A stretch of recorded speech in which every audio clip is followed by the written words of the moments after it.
Discrete variable के cases में हम बायनोमियल डिस्ट्रीब्यूशन या पॉइसन डिस्ट्रीब्यूशन यूज करते हैं।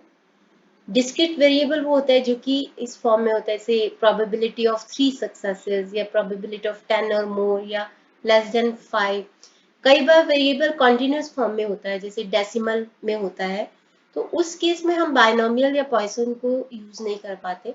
उस केस में हमें नॉर्मल डिस्ट्रीब्यूशन को यूज करना पड़ता है। इस वीडियो में हम सीखेंगे नॉर्मल डिस्ट्रीब्यूशन को यूज करते हुए कैसे प्रोबेबिलिटी कैलकुलेट करेंगे, चार्ट की हेल्प से कैसे z की वैल्यू निकालेंगे, z की वैल्यू होता क्या है, ये सब सीखेंगे। एक्सरसाइज 9.6 करते हुए इसके बहुत सारे क्वेश्चंस हैं, तो क्वेश्चंस करते करते मैं आपको पूरा एक्सप्लेन करती जाऊंगी। तो शुरू करते हैं। नॉर्मल डिस्ट्रीब्यूशन में हम ये स्टैंडर्ड नॉर्मल कर्व का यूज करते हैं, जो कि इस शेप में होती है। ये स्टैंडर्ड नॉर्मल कर्व है। इसके अंडर का जो एरिया होता है, area under the curve is always equal to 1।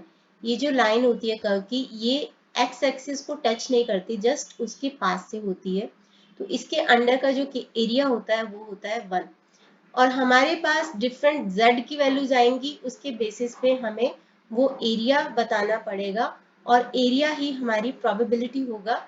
Better होगा कि मैं आपको क्वेश्चन की हेल्प से ही बताऊं। तो हम सीधे सीधे क्वेश्चन शुरू करते हैं। ये है z का चार्ट, जो कि है नेगेटिव वैल्यूज का, और ये है पॉजिटिव वैल्यूज का चार्ट, दोनों को यूज करेंगे। तो हम पहले क्वेश्चन ही शुरू करते हैं। हमें पीछे था कि x दिया होता था, x जो होता था रैंडम वेरिएबल, तो यहाँ पे हम x से उसको z के अंडर कन्वर्ट करेंगे, z स्कोर में उसको कन्वर्ट करेंगे और उसके बेसिस पे प्रोबेबिलिटी निकालेंगे। तो कैसे कन्वर्ट करते हैं, सेकेंड क्वेश्चन से स्टार्ट होगा। फर्स्ट क्वेश्चन में हम सीधे प्रोबेबिलिटी निकालना सीखते हैं, तो काफी सारे पार्ट हैं इसके। तो फर्स्ट क्वेश्चन का फर्स्ट पार्ट है, if z is a standard normal variable. अभी मैंने आपको कर्व के बारे में बताया है। जो कर्व होती है, इसके अंडर का जो वैल्यूज होते हैं, यहाँ पे सेंटर में 0 होता है और इधर लेफ्ट हैंड साइड पे z की नेगेटिव वैल्यू होती है और इधर z की पॉजिटिव वैल्यूज होती हैं। हमें x को z में कन्वर्ट करना पड़ता है, बट क्योंकि इस क्वेश्चन में हमें सीधे सीधे z ही दे रखा है, तो हम उसी के बेसिस पे इसको कैलकुलेट करेंगे। मैं आपको चार्ट की हेल्प से इसको निकालना सिखाऊंगी। तो फर्स्ट क्वेश्चन है, z लेस देन 1.9, यानी जहां पे z 1.9 है, जहां पे z हमारा 1.9 है, उससे कम वैल्यूज को बताना है। यानी कि हमें ये वाला एरिया देख के बताना है और वही होगी हमारी प्रोबेबिलिटी, वही हमारी प्रोबेबिलिटी होगी। तो 1.9 के सामने की वैल्यू देखेंगे। यहाँ पे ये हमारे पास पॉजिटिव वैल्यूज का चार्ट है, तो हमें दिख रहा है यहाँ पे 1.9 के सामने, 0.00 के सामने के नीचे ये जो वैल्यू दे रखी है 0.9713। उसकी पहले एक और चीज बतानी है, ये जो वैल्यूज हमें दे रखे हैं, ये वैल्यूज लेफ्ट हैंड साइड के हैं। जैसे मान लो कि 1.9 से कम का वो दिखाना है एरिया, तो ये वैल्यू वो वाली है 0.9713। अगर हमसे पूछा जाए z ग्रेटर देन 1.9, तो ये वैल्यू नहीं होगी। जैसे कि अभी मैंने आपको बताया कि area under the curve is equal to 1, तो अगर हमें 1.9 की लेफ्ट वाली वैल्यू मिल गई, तो हम उसमें से इसको माइनस कर देंगे, तो हमारे पास जो आएगा वैल्यू वो होगी हमारी राइट हैंड साइड वाली वैल्यू। इस तरीके से हम ये वैल्यूज निकालेंगे। तो पहले क्वेश्चन का आंसर है 0.9713। इसको आप ऐसे दिखाओगे कि probability z less than 1.9 is equal to function of 1.9, function of 1.9। जो भी वैल्यूज हमें दे रखी हैं, ये लेफ्ट हैंड साइड की दे रखी हैं, और ये फंक्शन है 1.9 का और उसकी वैल्यू है 0.9713। नेक्स्ट पार्ट में ही है, प्रोबेबिलिटी आपको बतानी है z ग्रेटर देन 2.7। अब 2.7 का मतलब है, ये जो वैल्यूज है हमें दे रखी है लेफ्ट हैंड साइड की, तो 2.7 पहले देख लेते हैं कहाँ पे है ये हमारा 2.7, उसके सामने की वैल्यू 0.9965। तो ये जो वैल्यू है 2.7, ये वाली वैल्यू है लेफ्ट हैंड साइड की, और हमसे पूछा है राइट हैंड साइड की वैल्यू। तो हम क्या करेंगे, 1 में से इस वैल्यू को माइनस कर देंगे, हम 1 में से इसको माइनस कर देंगे तो ये हमारी वैल्यू निकल जाएगी। तो हम इसको लिखेंगे कैसे कि ये हमारे लिए क्या है, 1 minus probability of z less than equal to 2.7, जो कि आ रही है हमारे पास 1 माइनस 0. अभी हमने देखा कि वो वैल्यूज थी 0.9965, तो 0.9965 को हम माइनस कर देंगे और हमारा आंसर आ जाएगा, ये आ जाएगी। एक बार मैं आपको करके दिखा देती हूँ कैसे करना है। 1 के बाद 4 जीरो लगाए, 0.9965, 10 माइनस 5 5, यहाँ पे रह गया 9 माइनस 6 3, 0 0, तो 0.0035, ये वैल्यू हमारा आंसर आ जाएगा। नेक्स्ट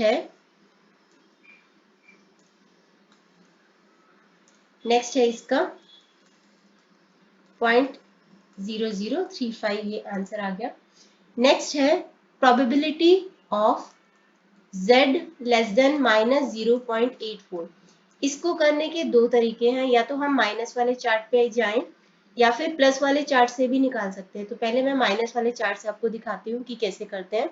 माइनस 0.284 के कम वाला z की वैल्यू है, तो हम माइनस वाले चार्ट की तरफ जाते हैं। माइनस 8.24 जो कि होगा इस साइड पे, माइनस 0.84 है, इससे कम वाली वैल्यू दिखाई गई है। और ये जो सारी वैल्यूज हैं ये सारी लेफ्ट हैंड साइड की ही वैल्यू है। तो हमें क्या देखना है, माइनस 0.8 के सामने, माइनस 0.8 के सामने 0.04 यानी कि 0.04 के नीचे वाली जो वैल्यू है वो हमें दिख रही है 0.2005, तो ये वैल्यू हमारा आंसर हो जाएगा। एक तो ये तरीका है कि हम माइनस वैल्यू से ही देख लें, और दूसरा तरीका क्या है, बाय चांस आपको पेपर में चार्ट देते हैं लेकिन प्लस वैल्यू का चार्ट देते हैं, माइनस वैल्यू का चार्ट नहीं देते, तो भी आप इस वैल्यू को निकाल सकते हो। आप कैसे निकालोगे, सबसे पहले तो मैं इसको एक बार एक्सप्लेन करती हूँ। यहाँ पे है माइनस 0.84, तो हमसे ये वाली वैल्यू पूछी गई है। ये वैल्यू एग्जैक्टली इक्वल होगी इस वैल्यू के, जो कि प्लस 0.84 के राइट हैंड साइड वाली वैल्यू होगी। ये वाली वैल्यू बिल्कुल इसके इक्वल होगी। और ये वैल्यू कैसे आती है, ये वैल्यू आती है कि ये function of 1 minus probability where z is less than 0.84। तो 1 में से इस वाली एरिया को माइनस कर दो तो हमारे पास ये वाली वैल्यू आ जाएगी। या फिर आप इसको बोल सकते हो कि 1 माइनस फंक्शन ऑफ 0.84। तो आपने ये वाली वैल्यू निकालनी है, z less than 0.84, that is equal to 1 minus function of 0.84। तो 1 माइनस 0.84। अब हम 0.84 के सामने प्लस वाले टेबल में देखते हैं कि क्या वैल्यू है, 0.84 यानी कि 0.8 के सामने और 0.04, 0.8 0.04 यानी कि 0.84, 8 के सामने, 0.8 के सामने और 4 के नीचे हमें वैल्यू दिख रही है 0.7995। तो हम ये वैल्यू लिखेंगे 1 माइनस 0.7995। इसको जब आप माइनस कर दोगे तो आपके पास आ जाएगा वही वैल्यू जो कि हमें माइनस चार्ट वाले को देख के मिली है। तो आप प्लस वैल्यू से देख के भी कर सकते हो। तो यहाँ से हमारे पास एक फॉर्मूला आ जाता है सिंपल सा, ये आपको समझाने के लिए डायग्राम वगैरह बनाया था। आपको डायग्राम वगैरह बना के दिखाने की ज़रूरत नहीं है। तो कभी भी आपको क्वेश्चन आए तो आप कैसे लिख सकते हो, आप सीधे सीधे लिख सकते हो वैल्यू। जैसे सपोज कि आपको आए कि प्रोबेबिलिटी निकालनी है फॉर z लेस देन से माइनस 0.65, तो आप क्या कर सकते हो कि 1 माइनस फंक्शन ऑफ 0.065, तो आप इसको माइनस कर दोगे, आपकी यही वाली वैल्यू आ जाएगी। आगे करते हैं नेक्स्ट क्वेश्चन। क्वेश्चन नंबर 4, इसका फोर्थ पार्ट है। प्रोबेबिलिटी बतानी है 0 और 1.45 की, 0 और 1.45 की बीच की। यानी कि मान लीजिए कि 0 कहाँ होता है, बिल्कुल सेंटर में होता है, और ये है आपका 1.45। तो आपको इसके बीच की प्रोबेबिलिटी निकालनी है। तो ये प्रोबेबिलिटी आप कैसे निकालोगे, से ये है आपका 1.45। तो इसके नीचे आप लेफ्ट की वैल्यूज आपको दे रखी होंगी, तो आप लेफ्ट की वैल्यू ये होगी, और 0 की वैल्यू, तो 0 की वैल्यू आप निकालेंगे। मान लीजिए ये है आपका 0, तो इसमें से आप ये 0 की वैल्यू को माइनस कर दो, यानी कि 1.45 के फंक्शन में से 0 का फंक्शन माइनस कर दो, तो आपके पास ये आ जाएगा। यानी कि इससे हमें क्या पता चला कि फंक्शन 1.45 में से फंक्शन ऑफ 0 माइनस करना है। Function of 0 will always be 0.5। Area under the curve is always equal to 1। तो 0 इसके बिल्कुल सेंटर में आता है, तो 0 से इधर वाली वैल्यूज एरिया, या 0 के इधर वाला एरिया हाफ होगा, हाफ होगा तो उसकी वैल्यू क्या होगी, 0.5। तो हम यहाँ पे सीधे सीधे 0.5 लिख देते हैं। फंक्शन ऑफ 1.45 कैसे देखेंगे, 1.4 के 4 के सामने और 0.05 के नीचे। 1.45 हमें देखना है, तो 1.40 के सामने, 0.05 के नीचे। तो 1.4 यहाँ पे है, और 0.05 ये रहा हमारे पास 1.4, और 0.05 के नीचे 0.9265। तो 0.9265 है हमारी वैल्यू, वहां पे लिख देते हैं 0.9265। इसमें से 0.5 को माइनस कर दो, 0.9265 में से 0.5, कितने भी जीरो लगा सकते हो आप, मैंने आपको लास्ट वीडियो में भी बताया था। तो ये आंसर आ जाएगा आपके पास 0.4265। इस तरीके से आप ये आंसर निकाल सकते हो।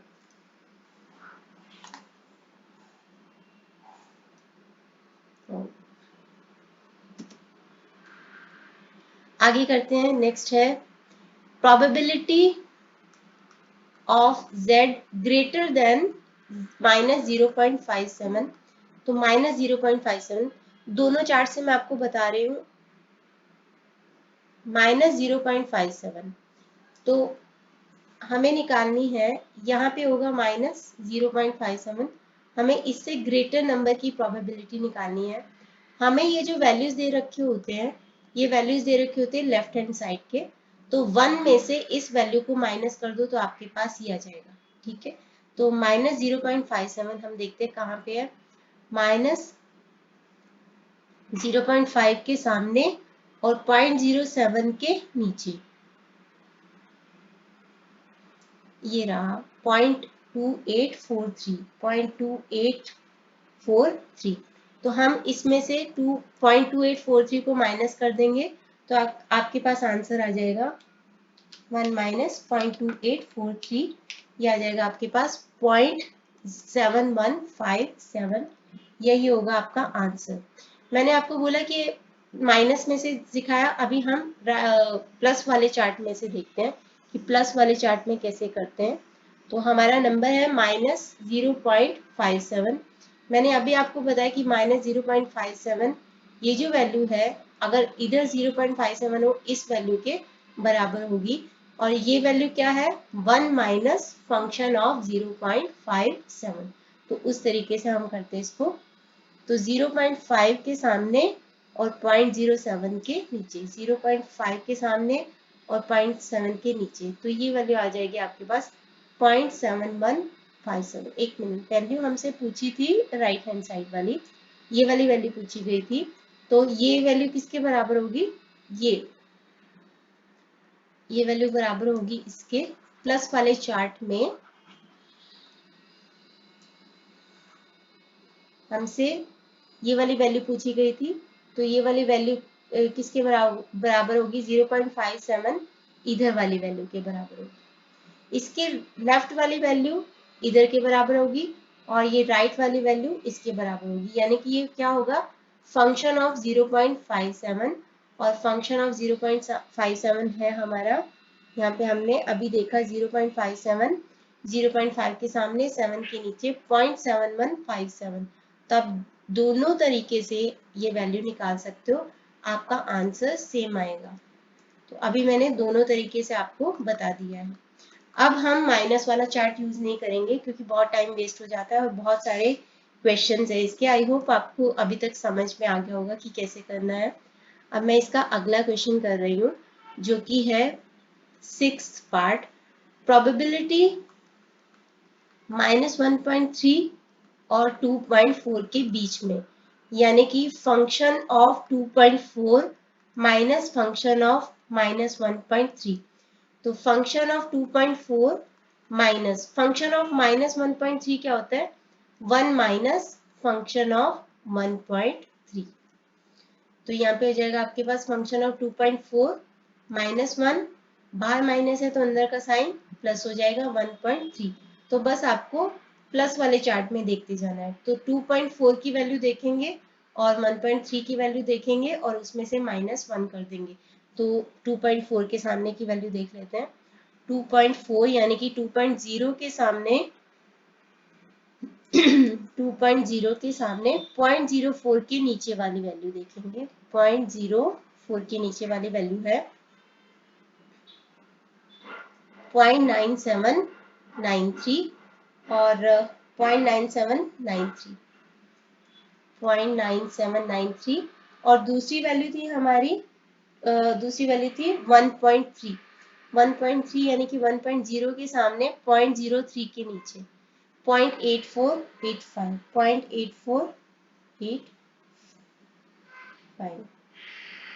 1.3 1.3 यानी कि 1.0 के सामने और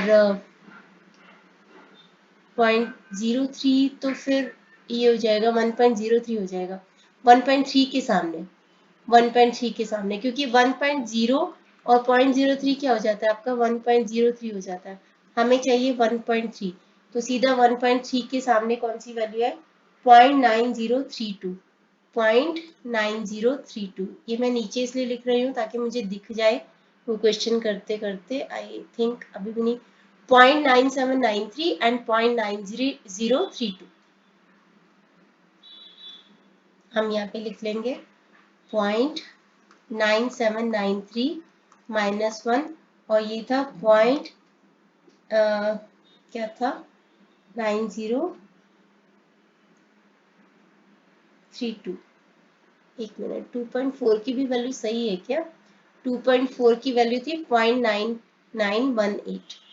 मैंने वो जो वैल्यू देख ली वो 2.04 की देख ली, इसी से मुझे रियलाइज हुआ 2.4 की वैल्यू देखनी है 0.9918 और दूसरी वैल्यू है 1.3 0.9032 0.9938 और 0.9918 एंड 0.9032। तो यहाँ पे वैल्यूज पुट कर लेते हैं।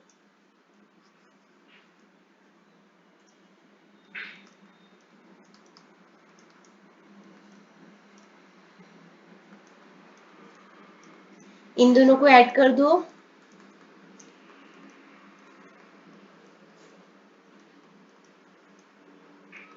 और उसमें से 1 माइनस कर दो तो आपकी वैल्यू आ जाएगी 0.8950 और यही आपका आंसर हो जाएगा। नेक्स्ट मैं कर रही हूँ इसका हमने अभी अभी किया है इसका 6th पार्ट किया है। मैं 7th नहीं कर रही हूँ अभी, मैं सीधा 8th कर रही हूँ जो कि है माइनस वाला। तो मैं सीधा 8th पार्ट इसका कर रही हूँ। प्रोबेबिलिटी -3.01 z -1.38 यानी कि फंक्शन -1.38 में से माइनस करना है फंक्शन -3.01। तो फंक्शन -1.38 का मतलब क्या है 1 माइनस फंक्शन ऑफ 1.38। मैंने ये एक्सप्लेन किया था माइनस, और ये है 1 माइनस फंक्शन ऑफ 3.01। यहाँ पे आ जाएगा 1 minus function of 1.38 minus 1 plus function of 3.01। 1 और -1 दोनों कैंसिल हो गए, 1 और -1 कैंसिल हो गए। अब प्लस 5 3.01 में से हमें फंक्शन माइनस करना है 1.38 का। तो 3.01 एंड 1.38 मैं बारी बारी से वैल्यूज लिखूंगी क्योंकि भूल जाता है। 3.01 का फंक्शन, तो 3.01 प्लस वाले चार्ट में से लिखेंगे 3.01। 3.01 है हमारा, 3.0 के सामने और 0.01 के नीचे जहाँ पे है ये 1 वाला कॉलम सेकंड कॉलम है, तो 3.0 के सामने और 0.01, तो 3.01 हो जाएगा। ये वैल्यू आएगी हमारे पास 0.9987। इसको हम साथ के साथ लिखते हैं 0.9987, 0.9987। अब हम 1.38 को लिखेंगे, तो 1.38, तो 1.3 के सामने 0.08 के नीचे 0.08 है आपका सेकंड लास्ट, 1.3 के सामने 0.08 है ये 1.3 0.08 यानी कि 1.38 हो जाएगा। तो ये वैल्यू हो जाएगी 0.9162, 0.9162। इसको हम लिख देते हैं 0.9162। अब बस इन दोनों को माइनस कर देते हैं और हमारी वैल्यू आ जाएगी। आपको वहां पे कैलकुलेटर अलाउड नहीं है, तो आई होप आपको डेसिमल वाला माइनस करना आता है। 0.9987 0.9162, यहाँ पे आ जाएगा 5280, तो 0.0825 ये आपका फाइनल आंसर। तो आई थिंक प्रोबेबिलिटी देखना तो आपको आ गया है। अब सेकंड क्वेश्चन से मैं वो नहीं सिखाऊंगी क्योंकि आपको आ गया होगा अभी तक। अगर आपको नहीं आया तो आप प्लीज पूछ सकते हो। ये फर्स्ट क्वेश्चन था, सिर्फ एक ही पार्ट मैंने नहीं किया है 7th, तो सेकंड क्वेश्चन पे चलते हैं। फर्स्ट क्वेश्चन में आपको z की ही वैल्यूज दे रखे थे, अब हमें x की वैल्यूज दे रखी है नॉर्मल डिस्ट्रीब्यूशन, जिसको कि हमें स्टैंडर्ड नॉर्मल डिस्ट्रीब्यूशन में कन्वर्ट करना है, यानी x की वैल्यू को z की वैल्यू में कन्वर्ट करना है। तो आपको z की वैल्यू को कन्वर्ट करना आना चाहिए x लेस देन 15। तो आपको क्या करना है कि यहाँ पे x is a normal distribution random variable with mean 12, तो आपका मीन है यानी म्यू है आपका 12 और स्टैंडर्ड डिविएशन है आपका 3। तो z की वैल्यू कैसे कन्वर्ट करेंगे, z is equal to x minus mu upon standard deviation. तो पहले पार्ट में आपका x है 15 माइनस 12 अपॉन 3, तो ये आ जाएगा आपके पास 1। हमें प्रोबेबिलिटी पूछी है x लेस देन 15 की, यानी कि हमसे पूछा है z लेस देन 1। तो z लेस देन 1 में हम क्या करेंगे, 1 के सामने वाली यानी फंक्शन ऑफ 1 है, तो फंक्शन ऑफ 1 की वैल्यू देख लेंगे, यानी 1 के सामने वाली लेफ्ट हैंड साइड की वैल्यू देख लेंगे। यहाँ से 1 के सामने वाली वैल्यू है हमारी, ये रही 0.8143, तो इसको हम लिख देंगे 0.8143। बस इसी तरीके से आपको z की वैल्यू देख के वैल्यू निकालते जाना है 0.8413। अब हम इसमें से रैंडम क्वेश्चंस करेंगे। ये वाला कर लेते हैं क्योंकि ये डिफरेंट है, सेकंड पार्ट है इसका। Probability where x is less than equal to 18, greater than equal to 18। तो पहले तो z निकाल लो, इसके बेसिस पे z की वैल्यू निकालेंगे। z है आपका 18 माइनस 12 अपॉन 3 यानी कि 2। तो आपको प्रोबेबिलिटी निकालनी है z less than equal to greater than equal to 2। आपको जो वैल्यूज दे रखी हैं पीछे वो लेफ्ट हैंड साइड की दे रखी है, तो हमें इधर की वैल्यू निकालनी है। तो हम क्या करेंगे, 1 माइनस फंक्शन ऑफ 2, यानी कि 2 के सामने वाली वैल्यू देखेंगे, उसको 1 में से माइनस कर देंगे। यहाँ पे आ जाएगा आपके पास 2 के सामने वाली वैल्यू देखते हैं। 2 के सामने वाली वैल्यू है हमारे पास 0.9772, 0.9772। तो इसको हम माइनस कर देते हैं यहाँ पे 0.9772, 1 में से इसको माइनस करेंगे 0.9772, पॉइंट के बाद उतने जीरोस ऊपर लगा देते हैं। तो यहाँ पे माइनस करेंगे 9, यहाँ पे 9, यहाँ पे 9, 2 एंड 0। आंसर आ जाएगा आपका 0.0228। ये आपका फाइनल आंसर आ गया। अब मैं इसका 5th पार्ट करके बता रही हूँ आपको। इसका 5th पार्ट करते हैं।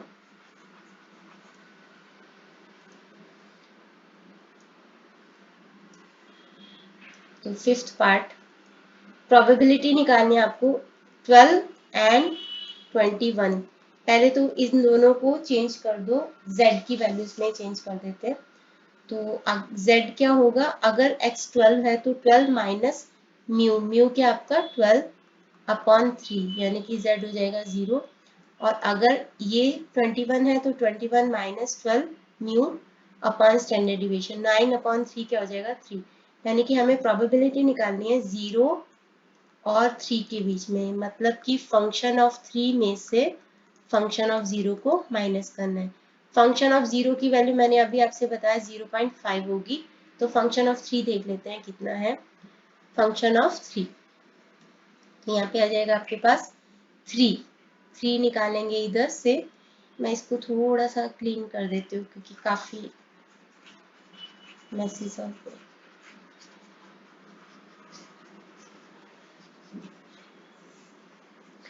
तो अब हमें 3 की वैल्यू निकालनी है, तो 3.0 के सामने 0.9986 इस वैल्यू को हम यहाँ पे पुट कर लेते हैं। यहाँ पे आ जाएगा आपके पास 0.9986। अब 0.9986 में से माइनस कर दो 0.05 और साथ में 0 लगा दो, तो 6894। तो ये आ जाएगा आपके पास आंसर 0.4986। तो ये था हमारे क्वेश्चन नंबर 2। नेक्स्ट करते हैं। Given z is a random standard normal random variable, find z for each of the following। तो आपको वैल्यू निकालनी है। Area to the left of z is 0.9750। अब आपको क्या दे रखा है, आपको ये दे रखा है कि आपको z निकालना है, z निकालना है, और आपको दे रखा है कि area to the left of z, मान लीजिए ये z है, ये आपको एरिया दे रखा है 0.9750। तो आपको देखना है कि ये 0.9750 कहाँ आ रहा है, और वही हमारा z की वैल्यू होगी। अब हम देखते हैं 0.9750 कहाँ पे आ रहा है, तो देख लेते हैं उसको। 0.9750 यहाँ पे हम देख रहे हैं,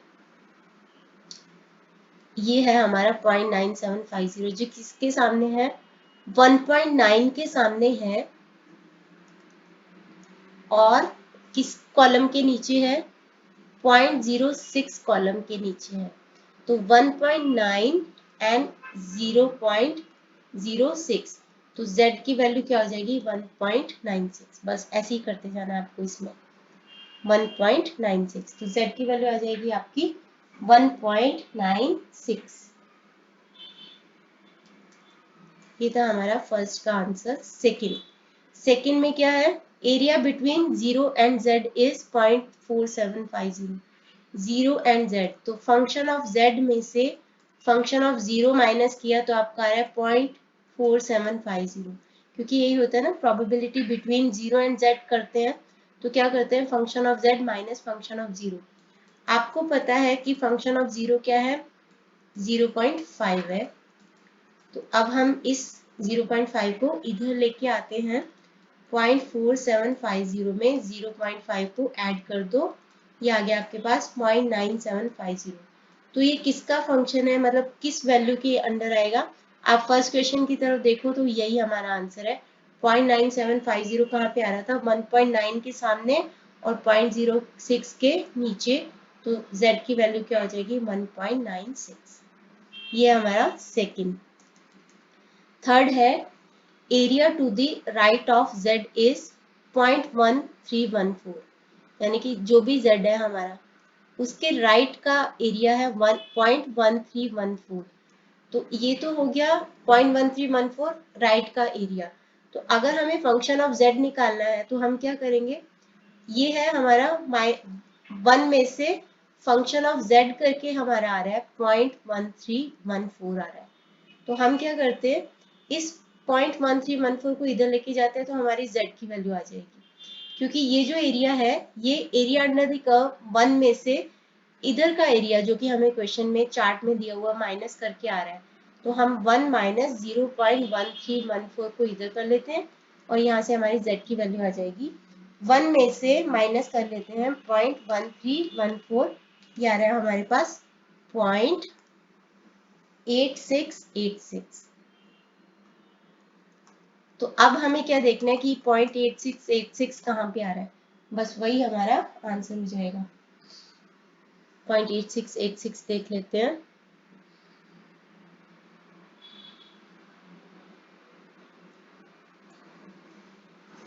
पॉइंट 8686, तो ये है हमारे पास 0.8686। 1.1 के सामने है और 0.02 के नीचे है। 1.1 के सामने और 0.02 के नीचे, यानी कि z की वैल्यू क्या होगी 1.12। तो 1.12 इसका आंसर हो जाएगा।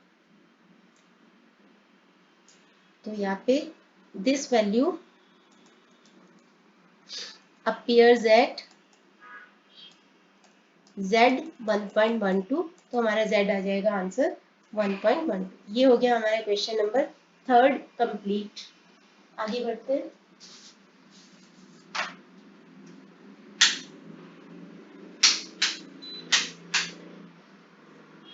नेक्स्ट क्वेश्चन करेंगे 4th।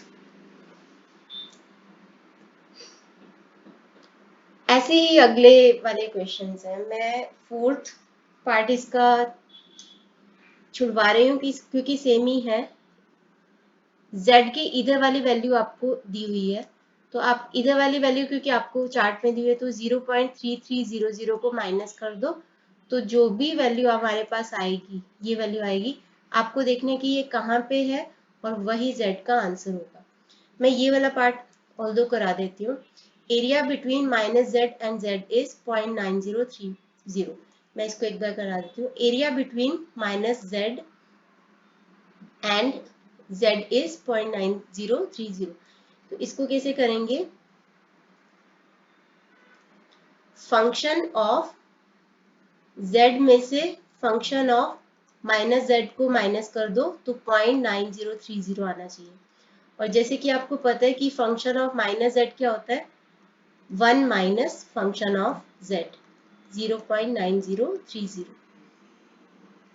तो फंक्शन ऑफ z -1, बाहर माइनस है तो अंदर का साइन फंक्शन ऑफ z हो जाएगा, प्लस हो जाएगा 0.9030।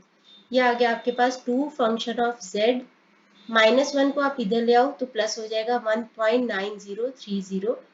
तो फंक्शन ऑफ z क्या आ जाएगा आपका, 1.9030 को 2 से डिवाइड कर दो, तो आ जाएगा आपके पास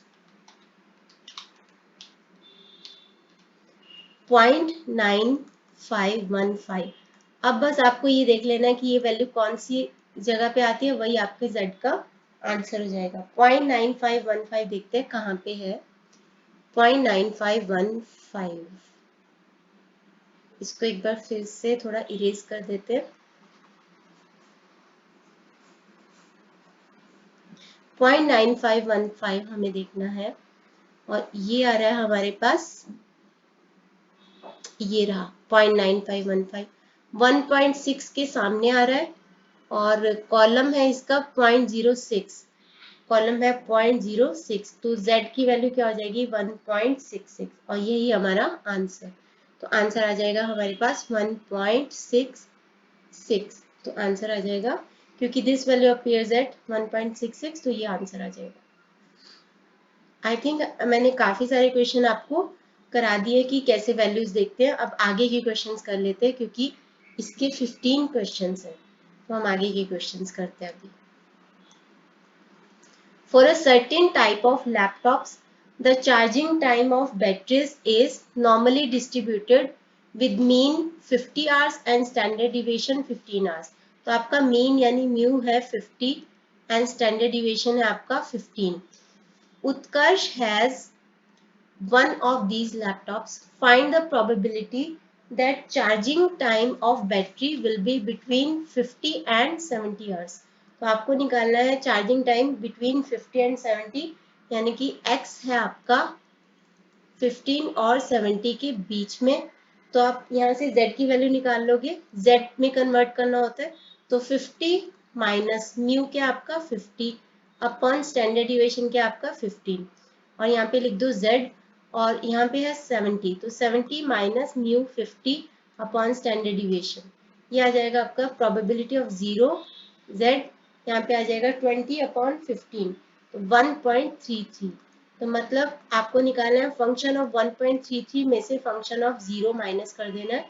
फंक्शन ऑफ 0 की वैल्यू होती है 0.5, 1.33 पे क्या आप क्या करोगे, 1.3 के सामने 0 पॉइंट, क्योंकि 1.33 कैसे बनेगा 0.03, तो 0.03 के नीचे जो आप वैल्यू देखोगे वो वैल्यू होगी आपकी 0.9082, ये वाली वैल्यू आएगी। अब मैं बार बार जस्ट ऐसे ही दिखा देती हूँ आपको, आपके पास चार्ट होगा आप देख सकते हो, तो इसका आंसर आ जाएगा 0.4082। आगे बढ़ते हैं fifth, the life time of an item produced by a machine is normally distributed with mean 12 months and standard deviation 2 months। तो आपका mean यानी mu है 12 और standard deviation है आपका 2। Find the probability that an item produced by this machine will last। पहला है less than 7 months, यानी कि probability x less than 7, तो z में convert करने के लिए 7 minus 12 upon 2, तो ये आ जाएगा आपके पास z -5 अपॉन 2 यानी कि -2.5। तो ये क्या होता है, -2.5 से कम वाली वैल्यू क्या होती है, ये किसका फंक्शन होता है, 1 माइनस फंक्शन ऑफ 2.5। तो आपको 2.5 की वैल्यू देखनी है, तो मैं 1 मिनट में चार्ट अपनी बुक में से निकाल लेती हूँ ताकि मैं आपको क्लियरली बता सकूँ कि आपको कैसे देखना है इसको। आपको देखना है 2.5 है, तो 2.5 के एकदम सामने 0.00 के सामने वाली वैल्यू आपको दे रखी है 0.9938, तो आपने वो वैल्यू लिख लेनी है 1 माइनस 0.9938, तो 1 में से इसको माइनस कर लेंगे और हमारा आंसर आ जाएगा 0.0062। आगे देखते हैं, इसका सेकंड है between 7 and 12 months, between 7 and 12 months यानी 7 और 12 मंथ्स के बीच बीच में, तो आप निकालोगे z में कन्वर्ट करना है, तो 7 minus 12 mu upon standard deviation है 2 और z, और यहाँ पे लिख दोगे 12 माइनस 12 अपॉन 2, तो यहाँ पे आ जाएगा आपके पास -5 माइनस 2.5 और यहाँ पे आ जाएगा 0 और उसके बीच में यानी कि function of 0 minus function of -2.5, तो फंक्शन ऑफ 0 क्या होता है 0.5 होता है, माइनस फंक्शन ऑफ -2.5 क्या होगा 1 माइनस फंक्शन ऑफ 2.5, तो 0.5 -1, बाहर माइनस है तो अंदर प्लस हो जाएगा फंक्शन ऑफ 2.5, मैं फंक्शन ऑफ 2.5 यहीं से देख रही हूँ, तो 0.5 -1 प्लस 0.9938, तो 0.5 में 0.9938 ऐड कर लोगे और उसमें से 1 माइनस कर दो, तो आपका आंसर आ जाएगा 0.4938। आई होप आपको ये समझ में आ रहा है। अगला है मोर देन 14 मंथ्स, तो मोर देन 14 मंथ्स में क्या करेंगे कि प्रोबेबिलिटी है मोर देन 14 मंथ्स यानी कि ऐसा, तो हम इसको z में कन्वर्ट करते हैं, तो 14 माइनस म्यू है 12 अपॉन 2, तो probability of z greater than 1, greater than 1 का मतलब क्या है कि 1 से इधर वाला पार्ट, हमें चार्ट में इधर वाला पार्ट दे रखा है, यानी कि ये क्या होगा 1 माइनस फंक्शन ऑफ 1, तो फंक्शन ऑफ 1 आप 1 के सामने वाली वैल्यू देखोगे, सीधा 1 के सामने वाली वैल्यू है 0.8413, उसको 1 में से माइनस कर दो तो आपका आंसर आ जाएगा 0.1587, ये आपका आंसर। नेक्स्ट करते हैं, if the heights of 1000 students are normally distributed with mean 173 cm and standard deviation 7.5, तो म्यू है 173 और स्टैंडर्ड डिविएशन है 7.5, तो how many students have Heights, पहला वाला कर रही हूँ और थर्ड वाला कर रही हूँ, दूसरे वाला इजी है, तो आई थिंक पहले वाला भी हम कर चुके हैं, चलो ग्रेटर देन 183 यानी कि x इज ग्रेटर देन 183, इसको z में कन्वर्ट कर लो, z greater than 183 minus 173 upon 7.5, तो यहाँ पे आ जाएगा आपके पास z ग्रेटर देन 10/7.5। तो 10 अपॉन ये आ जाएगा आपके पास 1.33। तो आपको इसकी प्रोबेबिलिटी निकालनी है, यानी कि 1 माइनस फंक्शन ऑफ 1.33। और आप ये कैसे निकालोगे, 1.3 के बिल्कुल सामने, और 1.33 कैसे बना, 0.03 करके 0.03 के नीचे, 1.3 के सामने और 0.03 के नीचे ये जो वैल्यू आ रही है वो है 0.9082। 0.9082, तो मैं इसको लिख देती हूँ 0.9082। 1 में से इसको माइनस कर दो तो आपका आ जाएगा 0.0918, ये आंसर आ जाएगा। अब लिखा है कि हाइट ऑफ 1000 स्टूडेंट्स, तो how many students have heights, तो how many students have heights greater than, ये निकालने के लिए हम क्या करेंगे, नंबर ऑफ स्टूडेंट्स है 1000, इसको प्रोबेबिलिटी से मल्टीप्लाई कर दो एरिया से, और हमारे पास ये आंसर आ गया 91.8, या फिर आंसर आ जाएगा 92, क्योंकि नंबर कभी भी पॉइंट में नहीं हो सकता, नेचुरल नंबर ही होगा, तो इसीलिए इसका आंसर आ जाएगा 92। अगर 91.5 या 0.5 से बड़ा कुछ हो तो 92 कर दो, 5 से छोटा होता तो 91 कर देते, तो ये हमारा आंसर आ जाएगा। इसका मैं अभी थर्ड पार्ट कर रही हूँ। तो थर्ड पार्ट में क्या है, बिटवीन 165 एंड 180 सेंटीमीटर। तो 165 यानी 165 एंड 180, पहले तो इसको z में कन्वर्ट करेंगे। 165 माइनस मीन है हमारा 173 अपॉन स्टैंडर्ड डिवीजन है 7.5, और z लिख दो, और इधर भी 180 माइनस 173 7.5 लिख देंगे। यहाँ पे आ जाएगा आपके पास प्रोबेबिलिटी -1.07 और z, और इधर आ जाएगा आपके पास 0.93, यानी हमें क्या करना है, फंक्शन ऑफ 0.93 में से फंक्शन ऑफ -1.07 माइनस करना है। तो जैसे कि बताया आपको, जब माइनस का फंक्शन निकालना होता है तो 1 माइनस फंक्शन ऑफ 1.07 कर दो, यानी कि फंक्शन ऑफ 0.93 -1, बाहर माइनस है तो अंदर साइन फंक्शन का 1.07 कर दो।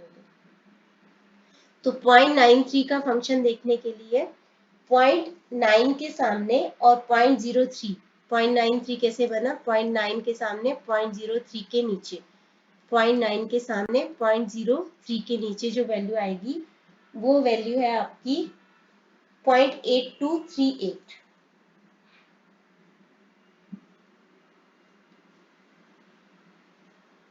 ये वैल्यू है आपकी, ये वैल्यू आ गई है आपकी 0.8238 -1 प्लस 1.07 देखने के लिए क्या करोगे 1.0 के सामने देखो 1.07, आपको जस्ट ये देखना कैसे बनता है 1.0.07, तो 1.0 के सामने 0.07 के नीचे, 1.0 के सामने 0.07 के नीचे वैल्यू आ रही है 0.8577, 0.8577, तो 0.8238 प्लस 0.8577 ऐड कर दो, ये आ गया, इसमें से 1 माइनस कर दो तो आपका आंसर आ जाएगा 0.6815।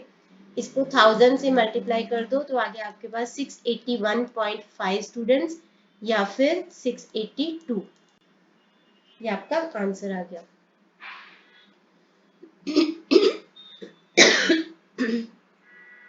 आगे है 7th, मंथली सैलरी। तो मैं यहाँ पे ये इसका थर्ड पार्ट कर रही हूँ। Monthly salaries of 500 employees of a company are normally distributed with mean 10,000 and standard deviation 1500.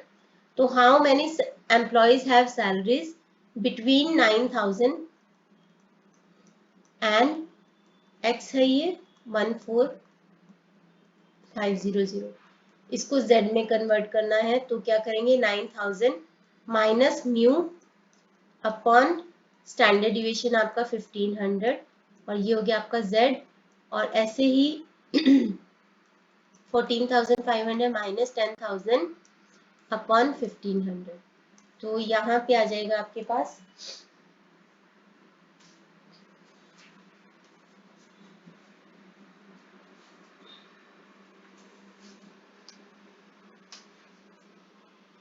Minus 1000 upon 1500, minus 1.5,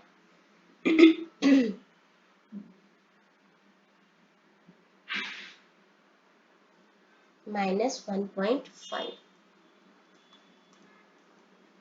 1000 upon 1500, एक मिनट देख लेते हैं।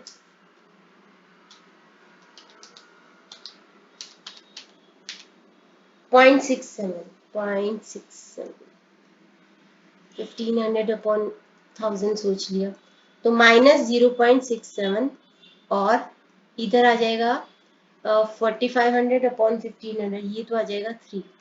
तो हमें फंक्शन ऑफ 3 में से माइनस करना है फंक्शन ऑफ माइनस 0.67, यानी कि function of 3 minus 1 minus function of 0.67, तो function of 3 minus 1 plus function of 0.67।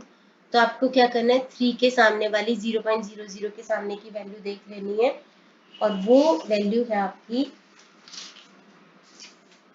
0.9986, ये वैल्यू आपकी 0.9986 माइनस 1। अब 0.67 कैसे बनता है, देखो 0.6 में 0.07, तो 0.6 के सामने और 0.07 के नीचे जो वैल्यू है वो देख लेना। 0.6 के सामने 0.07 के नीचे वाली वैल्यू है आपकी 0.7486, 0.7486। इन दोनों को हम ऐड कर लेंगे और उसमें से 1 को माइनस कर देंगे, तो हमारे पास हमारा आंसर आ जाएगा, और ये आंसर आ रहा है हमारे पास 0.7472। और कितने एम्प्लॉयज हैं, 500, और हमसे पूछा है कि how many employees have salaries between this, तो इसको 500 से मल्टीप्लाई कर दो, तो आपके पास आ जाएगा 373.6। इसको नेचुरल नंबर में कन्वर्ट कर दो, क्योंकि नंबर कभी भी एम्प्लॉयज का पॉइंट्स में नहीं हो सकता। तो 374 एम्प्लॉयज जो हैं उनकी सैलरीज 9000 और 14,500 के बीच बीच में। नेक्स्ट करते हैं, a radar unit is installed to measure the speeds of cars on a highway। तो कार्स की स्पीड देखने के लिए एक रेडार यूनिट इंस्टॉल किया गया है। The speeds are normally distributed with mean 80 and standard deviation 10. If a car is chosen at random, find the probability that car is running less than 50 में मैं आपको फटाफट से बता देती हूँ, x लेस देन 60 में आप क्या करोगे, इसको z में कन्वर्ट करने के लिए 60 माइनस 80 अपॉन 10 कर दोगे, और ये माइनस में आ जाएगा आपके पास, ये माइनस 20 अपॉन 10, z माइनस ये आ जाएगा आपके पास माइनस 2, यानी कि 1 माइनस फंक्शन ऑफ 2। तो 2 के सामने वाली वैल्यू देख लो, अभी कर ही लेते हैं। 2 के सामने वाली वैल्यू है हमारे पास, 2 के बिल्कुल सामने वाली 9772, उसको 1 में से माइनस कर लो 0.0228, ये हमारा आंसर। तो फर्स्ट तो हो ही गया। अब हम मोर देन 100 में क्या करेंगे, मोर देन 100 में x ग्रेटर देन 100, z भी कुछ ऐसा आएगा 100 माइनस 80 अपॉन 10, z आ जाएगा आपके पास 2। तो आप फंक्शन सीधा ही फंक्शन ऑफ 2 कर दो, फंक्शन ऑफ 2 यानी कि 2 के 1 माइनस फंक्शन ऑफ 2, क्योंकि 2 से ग्रेटर की वैल्यू पूछी है ना, तो हमें इधर का एरिया दिया होता है लेफ्ट का, तो 1 में से फंक्शन ऑफ 2 को माइनस कर दो, तो इसका आंसर भी यही आने वाला है 0.228 सेकेंड पार्ट का। थर्ड में है 90 और 110 के बीच में। 90 को z में कन्वर्ट करेंगे तो 90 माइनस 80 अपॉन 10, यह आ जाएगा आपका 1, और 110 माइनस 80 अपॉन 10, यह आ जाएगा आपका 3। तो फंक्शन ऑफ 3 में से फंक्शन ऑफ 1 को माइनस कर दो बस। तो 3 के सामने वाली वैल्यू देख लोगे 0.9986, और 1 के सामने वाली वैल्यू है 8413, इन दोनों को माइनस करेंगे तो हमारा ये आंसर आ जाएगा। नेक्स्ट करते हैं जल्दी से।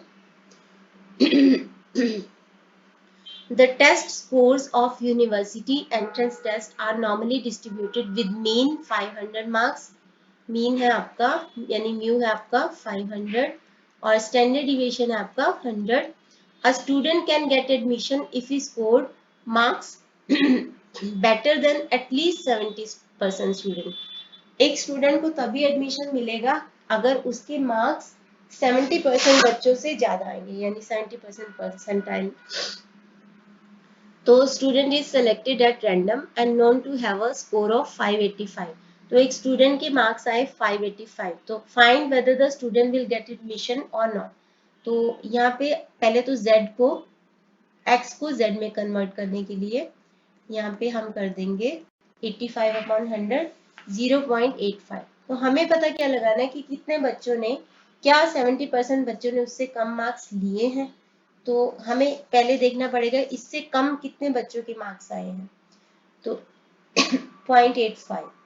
तो 0.85 हमें देखना पड़ेगा कि कितने बच्चों के 0.85 इससे कम मार्क्स आए हैं. तो हमें क्या देखना पड़ेगा फंक्शन ऑफ 0.85.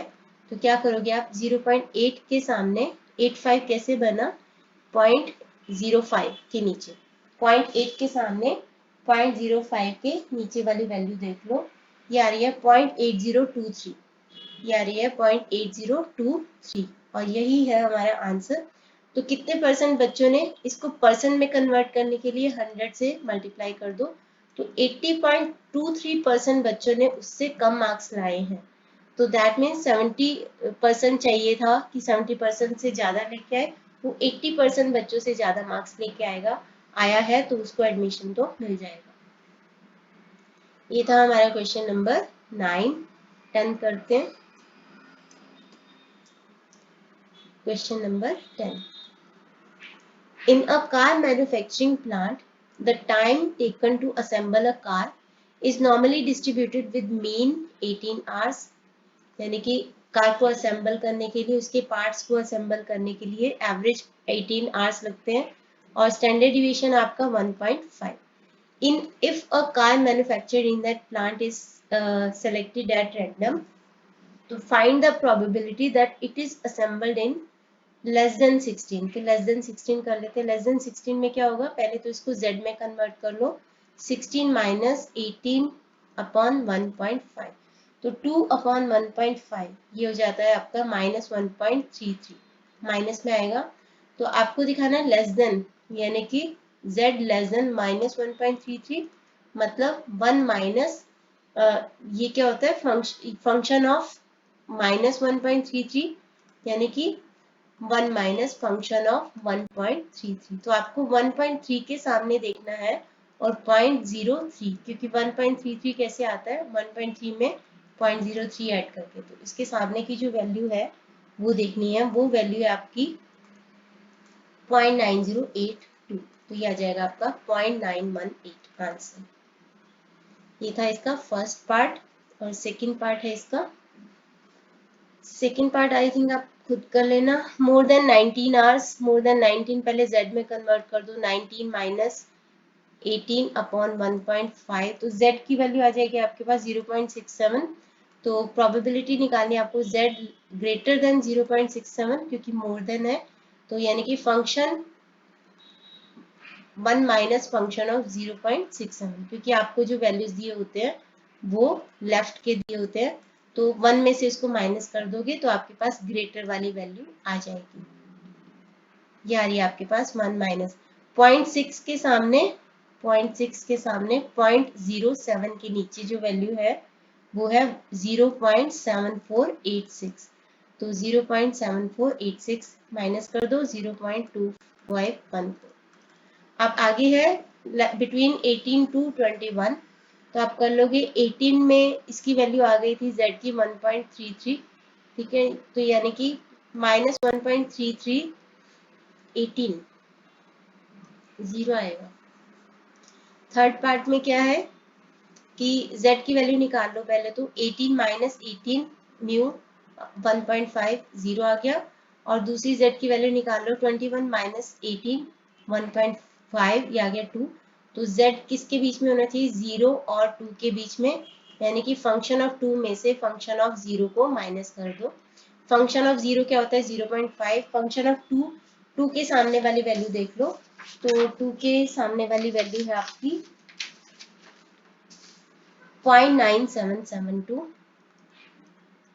इसमें से इसको माइनस किया 0.4772 आपका आंसर। आगे बढ़ते हैं।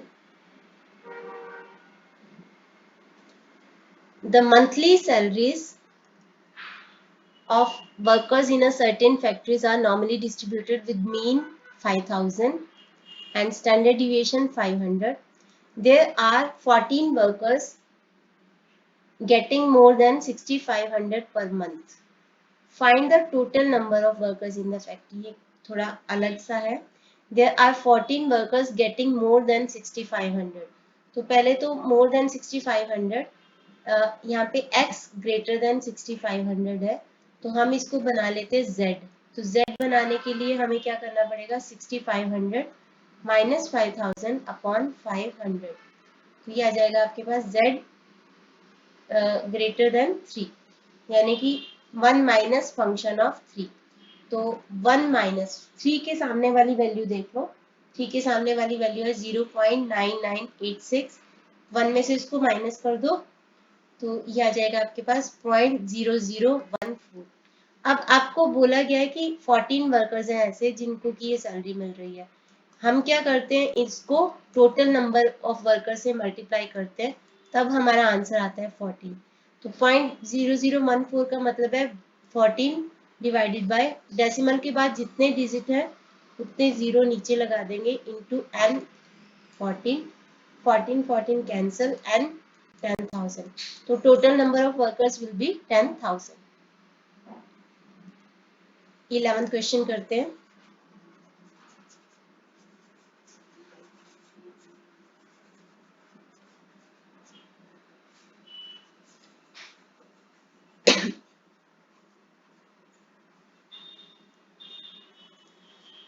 ट्वेल्थ क्वेश्चन करते हैं।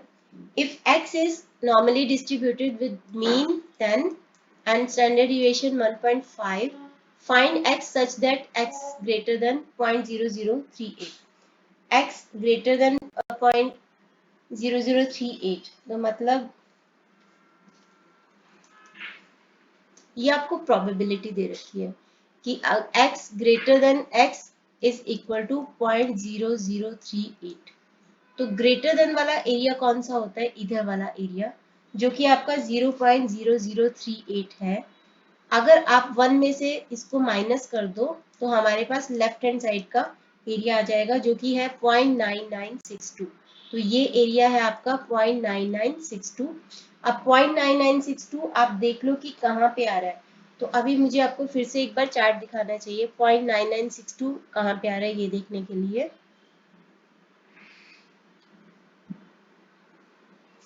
0.9962 ये आ रहा है आपका यहाँ पे, जो कि है 2.6 के सामने और कॉलम है आपका 0.07, तो 2.6 के सामने है 0.07, यानी कि z की वैल्यू वहां पे क्या है 2.67, तो 2.67 वैल्यू आ जाएगी।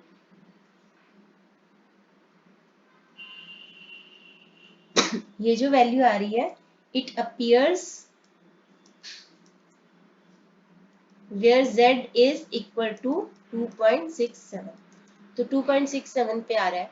अब हमारे पास z आया है, x नहीं, हमें x पूछा गया है, तो x से z हम निकालते हैं कैसे, x में से म्यू को माइनस करते हैं, स्टैंडर्ड डिविएशन को डिवाइड करते हैं, तो हमारे पास ये z आ जाता है। तो हम यहाँ से x निकाल लेते हैं, x माइनस 10, 2.67 को 1.5 से मल्टीप्लाई कर दो, तो x माइनस 10, 2.67 को 1.5 से मल्टीप्लाई किया तो ये आ गया 4.005, तो x आ जाएगा आपके पास 4.005 प्लस 10, x की वैल्यू आ जाएगी 14.005। ये हो गया हमारा 12th क्वेश्चन। नेक्स्ट है, a company conducted an IQ test for randomly selected 50 employees. IQ test हुआ, intelligent question test. Volunteer A scored 74 out of the possible 120 points. तो मैक्सिमम पॉइंट थे 120, जिसमें से एक वॉलंटियर के आए हैं 74 पॉइंट्स आ गए हैं। If the average IQ test score was recorded as 62, तो एवरेज यानी म्यू कितना था आपका 62 था और उसके आए हैं 74 और स्टैंडर्ड डिविएशन है 11। तो how well did volunteer A perform in the test as compare to other volunteer, तो उसने कैसा परफॉर्म किया ये देखने के लिए अगर हमें ये पता चल जाए कि कितने बच्चों से कितने एम्प्लॉयज से उसने ज़्यादा अच्छा परफॉर्म किया, कितने एम्प्लॉयज ने उससे कम परफॉर्म किया, तो हमें पता चल जाएगा कि उसका परफॉर्मेंस कैसा था। यानी कि हमें निकालना क्या है, x लेस देन 74। तो z में कन्वर्ट करने के लिए z 74 माइनस 62 अपॉन 11, तो यहाँ पे आ जाएगा आपके पास z लेस देन, ये आ जाएगा आपके पास 1.09।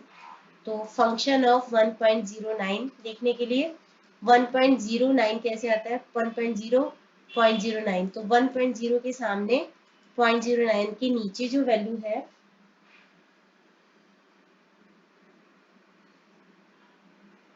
0.8612 है, 0.8621 है, सॉरी 0.8621 है। इसको 100 से मल्टीप्लाई कर दो, यानी कि 86.21% एम्प्लॉयज से बेटर परफॉर्म किया उसने, तो ये है उसका परफॉर्मेंस। ये परसेंट में है, तो आपसे पूछा गया है कि कितने वॉलंटियर से उसने अच्छा परफॉर्म किया, तो total number of employees was, total number was 50।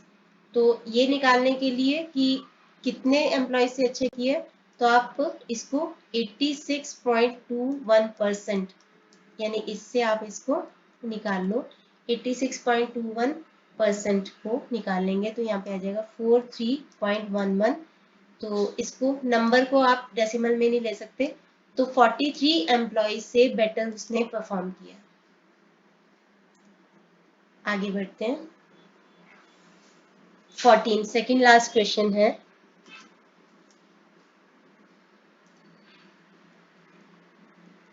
on an average ceiling fan manufactured by Jagdeep Corporation lasts 300 days with a standard deviation of 50 days।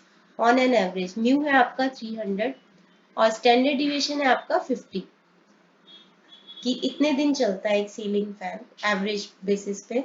assuming that ceiling fan's life is normally distributed, what is the probability that a ceiling fan will last at most यानी maximum 365 days चलेगा, maximum 365 days चलेगा, यानी हमें probability निकालनी है x less than equal to maximum 365।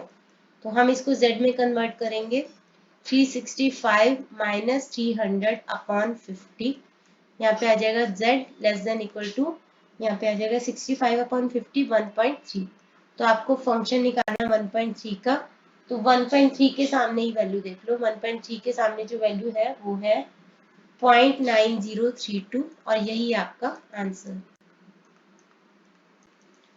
Last question इस video का, इन अ math aptitude test student scores are found to be normally distributed having mean as 45 and standard deviation as 5।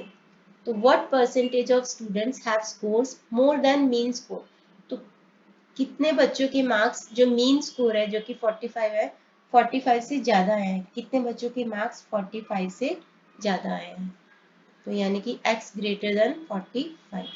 तो इसको z में कन्वर्ट करने के लिए 45 माइनस म्यू जो कि है 45 अपॉन 5, यानी कि z ग्रेटर देन 0 अपॉन 5 0।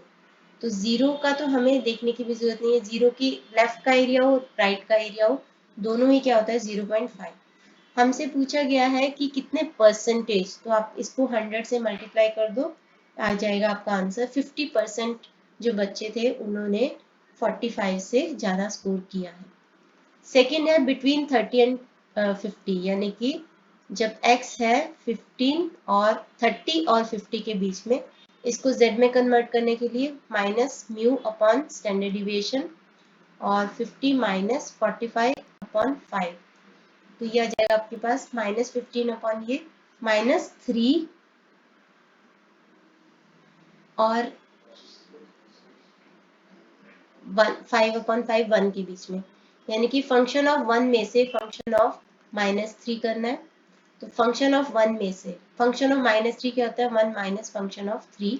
तो function of 1 -1 plus function of 3।